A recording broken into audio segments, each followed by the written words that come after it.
որտեղ այն քրեական օրենսգիրքը, որը հաստատել է այսօրվա ռեժիմը, սա իրան հնարավորություն է տալիս քրեական ամբողջ իրավապահ համակարգը վերածել ռեպրեսիվ համակարգի։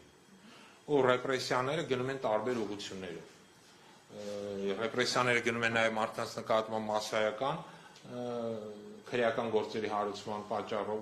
եւ այս իրավիճակը նաև որոշակի վախի մթնոլորտ է ստեղծում։ Այս վախի մթնոլորտով է պայմանավորված, ազդում է ամբողջ քաղաքական իրավիճակի վրա։ Նաև սա ազդում է սրա պատճառները, նաև ինչպես նշեցի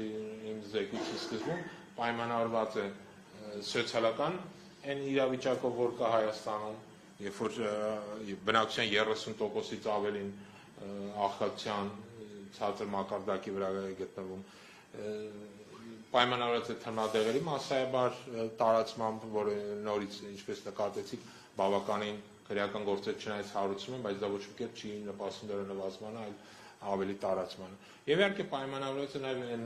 բարոյահոգեբանական մթնոլորտը, որ կա Հայաստանում։ Սա պայմանավորված գործող քաղաքական ռեժիմի ատելության քարոզով, որը մասսայաբար զանգված այն մենք տեսնում ենք։ Այսինքն ռեժիմը պիտի փոխվի, որը խնդիրները լուծեն։ Օրինակ, իմ կարծիքով այո, մինչև ռեժիմը չփոխվի քաղաքական, այս իրավիճակը միայն վատթարանալու է, որովհետև իրանք ոչ թե այնքան զբաղված են Հայաստան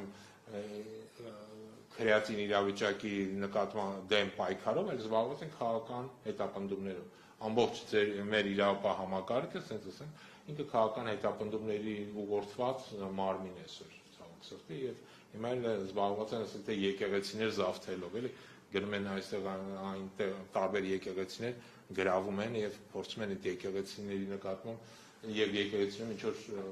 միջոցառում կազմակերպել, որ